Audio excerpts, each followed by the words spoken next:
बहुत अस्सलाम वालेकुम और उम्मीद है कि आप सब लोग अपना अपना वोट कास्ट कर चुके होंगे और आप सब लोग जो है अपना हक़ राय दही इस्तेमाल इस वक्त तक कर चुके होंगे। और जिन लोगों ने अभी तक ये नहीं किया तो मेरी उनसे गुजारिश है कि वो फ़ौरन से पहले पुलिस स्टेशन जाएं और अपना वोट कास्ट करें।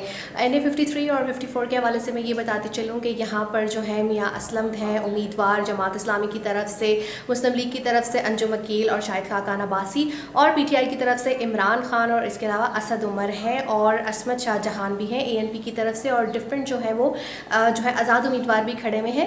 वोटर टर्न आउट जो है वो बहुत अच्छा रहा है, कम लोग निकल रहे थे क्योंकि इस्लामाबाद का उस तरह का माहौल नहीं है कि बहुत ज़्यादा रश हो जाए। उस तरीके से बड़े मुनज़्ज़म तरीके से पाक फ़ौज के अंडर जो है वो इंतखाबात हुए और कोई जो है बदनज़मी का या नाखुशगवार वाक़या अभी तक रिपोर्ट नहीं हुआ। और यहाँ पर मैं बलूचिस्तान के लोगों को सलाम करूँगी कि जिन्होंने धमाके के बावजूद जाकर वोट दिए, उनकी अज़मत को सलाम है। और आप सबसे गुजारिश है कि अपनी राय का इस्तेमाल करें क्योंकि आपके पास ये ताकत है कि आप अपना नुमाइंदा खुद चुन सकते हैं जिसने आगे चल के 5 साल काम करना है। और बहुत खुशी हुई चार्ज क्राउड को देख के, बच्चों को देख के, सबको देख के, और इसी तरह जो है हमें मिल के अपने मुल्क के लिए काम करना है। अल्लाह हाफ़िज़।